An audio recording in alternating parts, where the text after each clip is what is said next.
It's days like this when I'm cold and everything's white. I just keep dreaming of something green. So what tastes like green and makes me think of lemonade and mowing lawns? Stay tuned.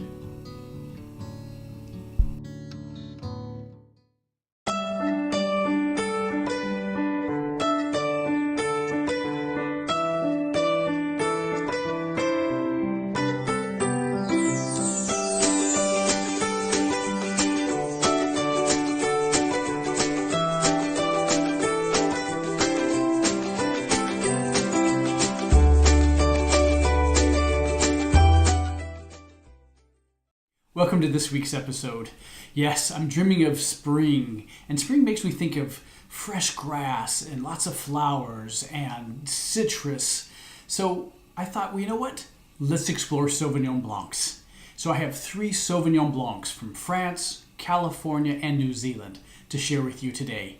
Citrusy, crisp, clean, and remind you of fresh cut lawns. Let's take a look at each one. Let's take a look at our first wine. And it's from the Loire Valley, and it's called a Sancerre because that's really where it's from. And as we remember from our other episodes, we talk about French wines and wine labels. They like to say where the wine is from, and that's the label. So you'll know now that it's the Sauvignon Blanc grape. And the Sauvignon Blanc grape from the Loire Valley is just, I think, what everyone looks at as the benchmark or the epitome of fine Sauvignon Blancs.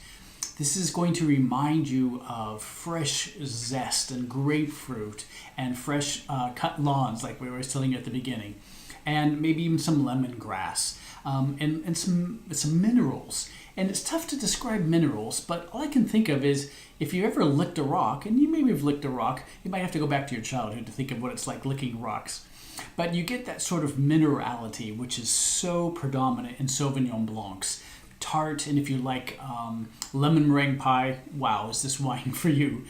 And it's interesting, the term silex, which is on here, really is defined as like crushed stone, and this whole area of the Loire Valley has just this beautiful rock formations, and it's known for this type of certain stone. And if you stay till the end, I'll share with you a little place that I stayed in a chateau in the Loire Valley when I went to explore this whole entire wine region. So stay tuned to the end and I'll let you know where that was. So this wine is a wonderful Sancerre. If you can't find this exact one, that's okay. You'll probably need to go to a fine wine retailer, say like Total Wine and More, and ask the wine merchant that you're very interested in exploring Sauvignon Blancs from the Loire Valley. He or she will know that's Sancerre. And I'd be very interested to know what you think when you have a Sancerre. And this is just, if you like goat cheese and oysters and shellfish, wow, what a great wine. Or even vegetarian food. A wonderful wine for you to try. So look for a Sancerre, Loire Valley, France. So for our second wine, we're going to a classic, the Robert Mondavi Fume Blanc. And you may wonder, well, why is this in the Sauvignon Blanc episode? Well, it's because it is a Sauvignon Blanc. It's just Robert Mondavi, when he was starting out, he wanted to sort of capture Sauvignon Blancs, but he knew that might be a little difficult calling it Sauvignon Blanc. So he went with Fume Blanc, and it's sort of a little hint to the smoky fog that's very epitomizes sort of the Loire Valley and what he was noticing in Napa Valley. And he wanted to sort of capture this wonderful, wonderful grape, which absolutely is a noble grape. And you may think, what's a noble grape? A noble grape is one of those grapes like Sauvignon Blanc and Cabernet Sauvignon where it's grown all over the world. And it doesn't matter necessarily where it's grown. It just some characteristics just stay there. So when we looked at the one from France and I said it has a lot of grapefruit or citrus or grassy notes, guess what? So does the Fume Blanc from Robert Mondavi in the Napa Valley. So I think it's a very approachable Sauvignon Blanc for you to try. Just like our French one, absolutely delicious with food. You can drink it on its own, but I find the Sauvignon Blanc grape, yes, you could have it on its own, but wow, when you pair it with some cold appetizers and maybe some shrimp cocktail or some oysters or clams, I think you're going to enjoy it even more. But absolutely, the one from California is absolutely enjoyable on its own. And it's interesting. Robert Mondavi, of course, very influenced by what was going on in France by some of the world famous French winemakers. And he decided to add a little bit of Semillon to his Fume Blanc. And you know, that's interesting because when you take Sauvignon Blanc and the Semillon grape and you blend it, it's very much like a white Bordeaux. So you may have heard, of course, the red Bordeaux's are very, very world famous. But, you know, they also make some absolutely world-renowned white wines, and they call them white Bordeaux's. But it's usually those two grapes that go into them. And they do that at the Robert Mondavi winery, too. So I think it's a wonderful one for you to try. It's maybe around the, say, $15 or $20 range. You can find this usually at your grocery store. You don't have to go to a fine wine retailer like you did with our Sancerre. Wonderful wine. I would love for you to try the Fume Blanc from Robert Mondavi. Really the man who started the California wine making as we know it today. So for our third wine, I thought we would go to New Zealand.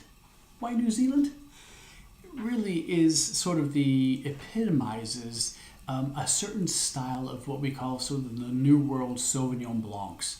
And I picked the Cloudy Bay because it really is the Sauvignon Blanc from New Zealand that really got New Zealand wines on the map at all.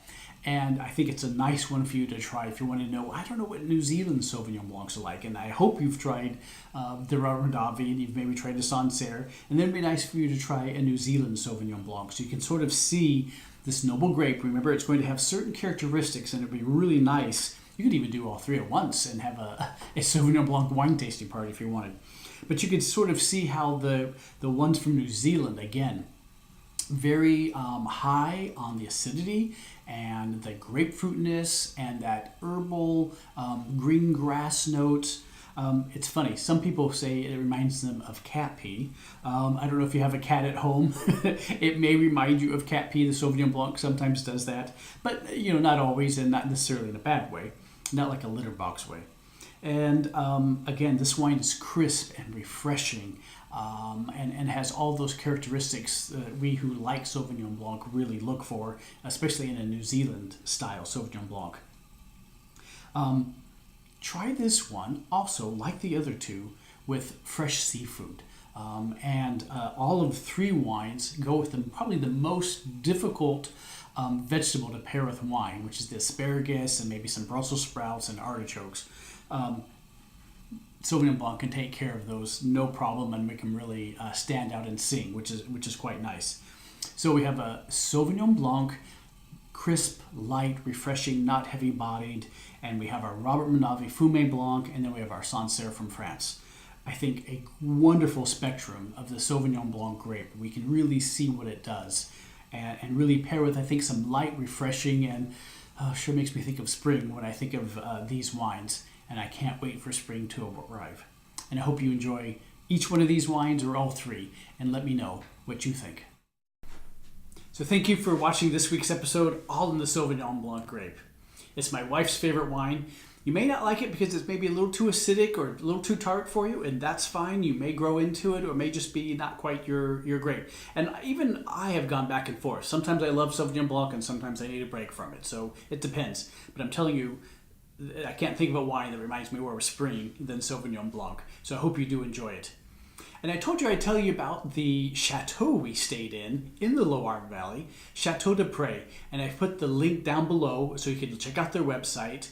A wonderful experience where you wake up and you look at the Loire River and you see the vineyards growing, and it's just a wonderful experience. You get to drink these wonderful wines, not only Sancerres from the Sauvignon Blanc grape, but you know what a huge fan I am of the Chenin Blanc grape. So all the Vouvrays are also grown from that same area. So let me tell you, they will pamper you like French royalty at this chateau. So I think it's a wonderful getaway if you're interested in having a nice wine vacation in France.